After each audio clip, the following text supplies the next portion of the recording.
Schatz. Thank you, Chairman, Vice Chairman. Thank you both for being here. General McConville, when you were Vice Chief of Staff, you signed an MOU with General Brown at USARPAC, committing at least $100 million in annual funding to address the backlog of infrastructure needs for the Army in Hawaii. We made a bunch of progress over the last couple of years, but this President's budget includes $0 for critical infrastructure improvements in Hawaii. How do you square this MOU with the current President's budget? Well, Senator, we have a 10-year plan. As you know, we are building new barracks and capability, and then there are some items that if we have the opportunity to pull forward that are on my unfunded priority list, and again, we want to continue to get after those programs. We do have a plan, and we're trying to balance the resources we have to bring those to fruition.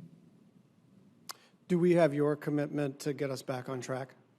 Yes, you do, Senator. Thank you.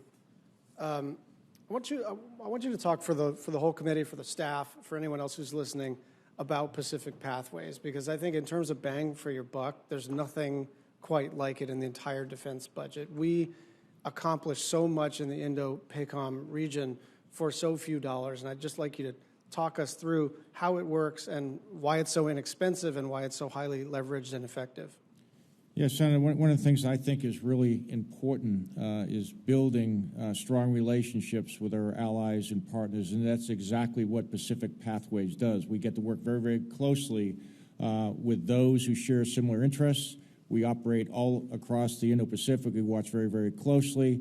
It gets our troops into the various countries that we want to work with. We get access, we get presence. We also get the ability to influence their training, interoperability, and again, I think, when we talk about peace through strength, having strong allies and partners that work together, that train together in a scrimmage, if you will, is what makes us much better when it comes time to actually have to go to combat. Thank you very much. Secretary, I want to talk to you a little bit about climate, but I want to divide it into sort of three lines of effort. The first, of course, is that the President's executive order requires all of the branches to transform over time their energy systems, transmission, distribution, generation, and fuel. Now, that can't be done instantaneously, and it can't supersede the mission. So that's one sort of bucket. The other is, and I think from the standpoint of readiness, this is the piece that needs to be addressed almost immediately, is you're just going to have increasing severity and frequency of severe weather events, both domestically and internationally, and we sort of need to contend with that as a strategic question, but also just a readiness question in terms of our soldiers getting either too hot or too cold or getting flooded out and all the rest of it. And then the third line of effort is how do we institutionalize these efforts so that the entire Defense Appropriations Subcommittee can get behind this as a national security imperative and not have it swing back and forth depending on who wins whatever election. So the first is the energy piece, the second is severe weather, and the third is how do we institutionalize this? You have a minute. Thanks, Senator. I'll try to talk quickly. On the first line of effort, we are working to try to, transform our non-tactical vehicle fleet to be, eventually all electric. I think the Army has a very aggressive goal on that. We are even, we're doing some exploration of a hybrid version of the Joint Light Tactical Vehicle. That's just an experiment at this point. But we are doing a lot to really help us with our vehicles. And there are some operational benefits to that as well. Quieter vehicles with less fuel requirements means that you don't have the kind of protracted supply convoys. That has, operational benefits on the battlefield.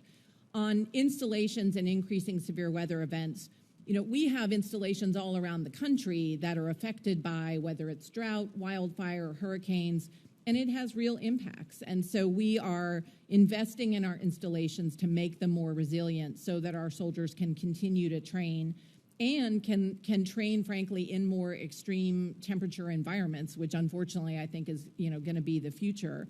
On institutionalizing, I think, that's a great question. And to me, I don't know if I have the answer other than, I'm definitely a believer that your budget is your strategy. Where you put your money shows what your priorities are.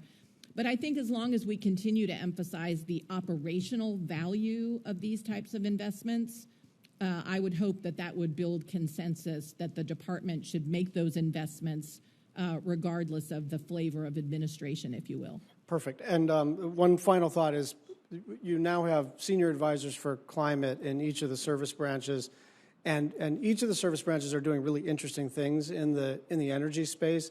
I want to make sure that if you figure out something that you share it with the Navy and the Air Force and everybody else. So let's make sure those senior advisors and those chiefs and those secretaries are in an ongoing conversation to sort of elevate and then scale best practices.